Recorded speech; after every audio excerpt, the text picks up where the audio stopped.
राधे राधे। जय माता दी, जय माता दी। आज देखिए हमारे माता जी का 6वां दिन है का कथा है, जैसा कि हम यहाँ पे पढ़ रहे हैं, आपको सुना रहे हैं। जैसा लगे आप बताइए। चालू करो। 6वां दिन कात्यायनी। चंद्रहासोज्ज्वलकरा शार्दूलवरवाहना कात्यायनी शुभम दत्ता देवी दानोघातिनी। माँ दुर्गा के 6वें स्वरूप का नाम कात्यायनी है। यह महर्षि कात्यायन की कठिन तपस्या से प्रसन्न होकर उनकी इच्छा अनुसार उनके यहाँ पुत्री रूप में उत्पन्न हुई थी। महर्षि कात्यायन ने सर्वप्रथम इनकी पूजा की, इसी कारण से ये कात्यायनी कहलाई। माँ कात्यायनी अमोघ फलदायिनी है। दुर्गा पूजा के 6वें दिन इनके स्वरूप की उपासना की जाती है। इस दिन साधक का मन आज्ञा चक्र में स्थित होता है। योग साधना में इस आज्ञा चक्र का अत्यंत महत्वपूर्ण स्थान है। इस चक्र में स्थित मन वाला साधक माँ कात्यायनी के चरणों में अपना सर्वस्व निवेदित कर देता है। परिपूर्ण आत्मदान करने वाले ऐसे भक्त को सहज भाव से माँ कात्यायनी के दर्शन प्राप्त हो जाते हैं। इनका साधक इस लोक में रहता हुआ भी अलौकिक तेज से युक्त हो जाता है। निशुंभ वध। ऋषि बोले, हे राजन, रक्त बीज के मर जाने पर एवं युद्ध में अन्य असुरों के भी मारे जाने पर शुंभ निशुंभ दैत्यों का क्रोध बढ़ गया। फिर दैत्यों की प्रधान सेना का साथ लेकर निशुंभ युद्ध में दौड़ चला। उसके आगे पीछे दाएं बाएं बड़े बड़े दैत्य थे। वे क्रोध के मारे होठ काट रहे थे। शुंभ भी अपनी सेना के साथ मातृ गर्व से लड़कर चंडिका को मार डालने की इच्छा से आ गया। दोनों दैत्य बादलों की तरह बाणों की वर्षा करने लगे। अपने बाणों के समूहों से चंडिका ने उसके बाण काट दिए। फिर शस्त्र समूह से उन दैत्यों के अंगों पर प्रहार किया। निशुंभ ने तीखी तलवार तथा चमचमाती ढाल उठा ली। देवी के पराक्रमी वाहन सिंह के सिर पर प्रहार किया। अपने वाहन पर इस प्रकार प्रहार होते देख देवी ने छुरुप्र नामक बाण द्वारा निशुंभ की बड़ी तलवार तथा 8 चंद्रों वाली ढाल भी काट दी। तलवार और ढाल के कट जाने पर उस दैत्य ने शक्ति चलाई। उसे आते देख देवी ने चक्र द्वारा उसके 2 टुकड़े कर डाले। तब तो अत्यंत कुपित होकर निशुंभ दानों ने शूल उठा लिया और उसे फेंक दिया। देवी जी ने मुक्के के प्रहार से उसे चूर चूर कर दिया। दैत्य ने गदा उठाकर फिर चंडिका की ओर फेंकी। देवी ने उसे भी त्रिशूल द्वारा काट दिया और वह भस्म हो गई। फिर अंत में दैत्यराज को फरसा उठाते आता देखकर देवी ने बाण समूहों से प्रहार कर उसे पृथ्वी पर गिरा दिया। उस भयानक पराक्रमी भाई निशुंभ के इस प्रकार धराशायी होने पर शुंभ क्रोध में भर गया और अंबिका को मारने के लिए सामने आया। वह रथ पर बैठा हुआ था। उसकी बड़ी बड़ी अनुपम 8 भुजाएं थी। उसमें 8 भयंकर शस्त्र शोभायमान थे। उन भुजाओं से सारे आकाश को ढांप कर वह शोभित हो रहा था। उसे इस प्रकार आता देख देवी ने शंख बजा और धनुष की अत्यंत दुस्सह टंकार की समस्त दैत्यों के तेज नष्ट करने वाले घंटे का शब्द करके उससे दिशाओं को भर दिया। तब सिंह ने भी बड़े हाथियों के महामत को दूर करने वाली बड़ी भारी गर्जना लगाई। उसके द्वारा आकाश पृथ्वी में 10 दिशाएं गूंज उठी। तब काली ने आकाश में उड़कर पृथ्वी पर दोनों हाथों से ऐसी ताड़ना की कि उस शब्द से पहले के सभी शब्द मंद पड़ गए। तब शिवदूती ने अमंगल रूप अत्यंत अट्टहास किया। उस ध्वनि से दैत्य डर गए। शुंभ के क्रोध का पारा चढ़ गया। फिर जबकि अंबिका ने कहा कि हे दुरात्मन, ठहर ठहर, तब आकाश में स्थित देवता जय जयकार करने लगे। शुंभ ने पहुंचकर बाघ बरसाती हुई भयानक शक्ति चलाई। अग्नि को पहाड़ की तरह आती हुई उसे देखकर देवी ने भारी उल्का से उसे दूर हटा दिया। शुंभ ने फिर सिंहनाद किया। उससे त्रिलोकी गूंज उठी। हे राजन, उस सिंहनाद का इतना घोर शब्द था जैसे कि वज्रपात हो। उसने बाकी शब्दों को परास्त कर दिया। तब शुंभ द्वारा छोड़े हुए बाणों को देवी ने तथा देवी द्वारा चलाए गए बाणों को शुंभ ने अपने अपने उग्र बाणों द्वारा सैकड़ों हजारों टुकड़े कर दिए। तब चंडिका ने कुपित होकर शुंभ को शूल से मारा। उसके लगते ही वह मूर्छित होकर पृथ्वी पर गिर पड़ा। इतने में निशुंभ चैतन्य होकर वहां पहुंच गया। हाथ में धनुष लेकर बाणों से काली तथा सिंह पर प्रहार कर दिया। उस दानवराज ने अपनी 10,000 भुजाएं बना ली। फिर चक्रों का प्रहार करने लगा। तब घोर संकटों का नाश करने वाली भगवती दुर्गा ने अपने बाणों से चक्र तथा सभी बाणों को काट गिराया। तब निशुंभ दैत्य सेना से आवृत होकर चंडिका के वध के लिए हाथ में गदा को लेकर के बड़े वेग से भागा। वेग से आते हुए उसने उसकी गदा को तीखी तलवार के द्वारा चंडिका ने काट दिया। फिर दैत्य ने शूल उठा लिया। शूल हाथ में लिए उस देव पीड़क निशुंभ को अपाता देखकर चंडिका ने अपना शूल वेग से चलाकर उसकी छाती बीत दी। उसकी छाती पड़ते उसकी छाती से एक और महाबली पुरुष निकला। वह खड़ी रह इस प्रकार करने लगा। उस निकले हुए पुरुष की यह बात सुनते ही देवी आवाज करके हंसी और तलवार से उसका सिर काट दिया। वह पृथ्वी पर गिर पड़ा। तब भयानक दाढ़ों वाला सिंह दाढ़ों से असुरों के सिर कुरुच कर खाने लगा। वैसे ही काल ने तथा शिवदूती ने बहुत से दैत्यों का भक्षण कर डाला। कुछ एक और संग्राम से भाग गए एवं कितने दैत्यों को काली तथा शिवदूती ने खा डाला और कई सिंह के ग्रास बन गए।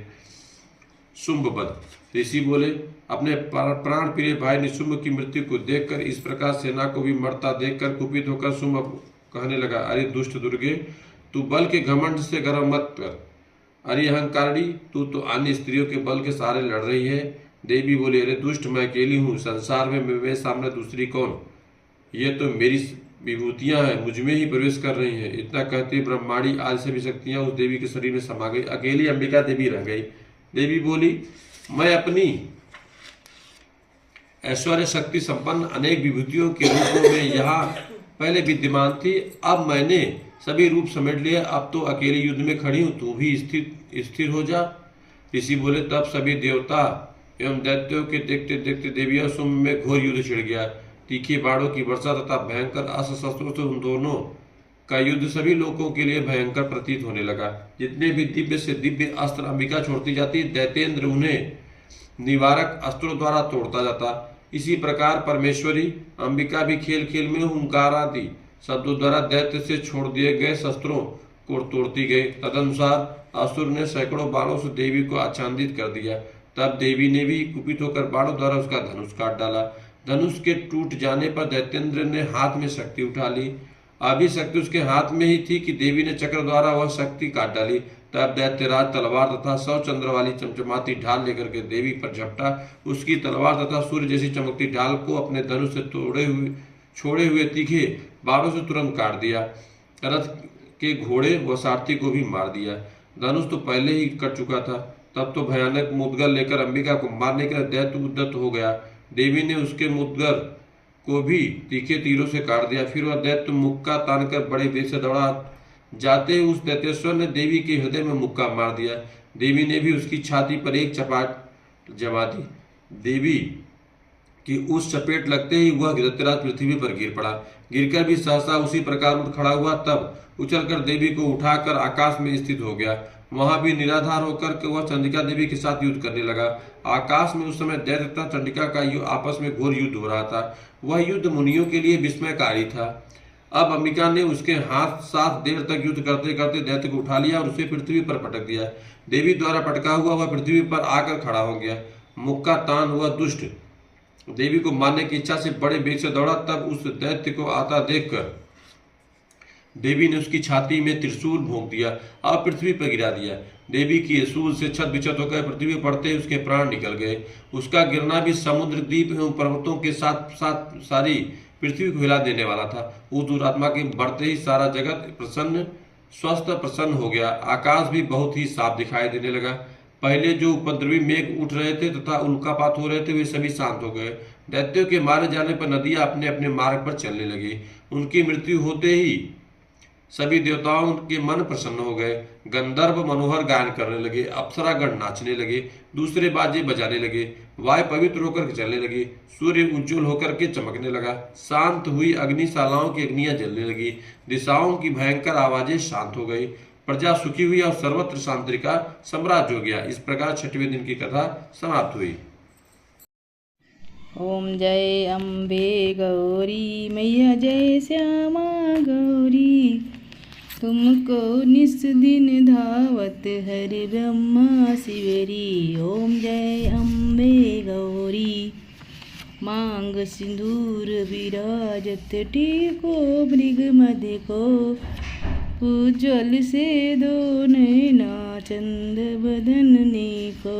ओम जय अम्बे गौरी, कनक समान कलेवर रक्तांबर राजय, रक्त पुष्प की माला कंठन पर साजय। ओम जय अम्बे गौरी मैया जय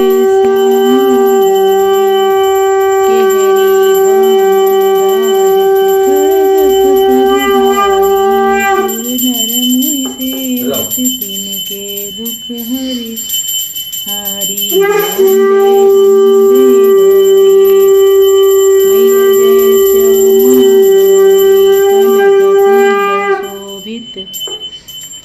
नासाग्र मोती कोटिक चंद्र दिवाकर राजत समज्योति। ओम जय अम्बे गौरी शुंभ निशुंभ विडारे महिषासुर धाती। द्रोम विलोचन निस दिन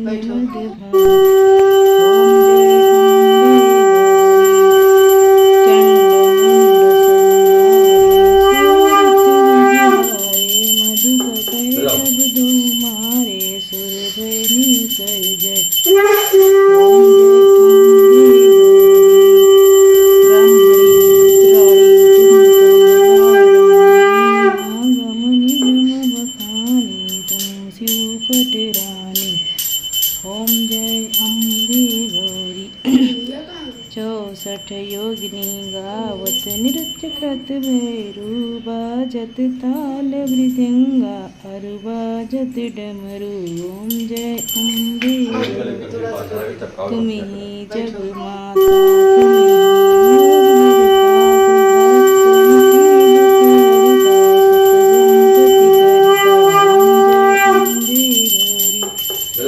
भुजाचारी अति शोभित खरंग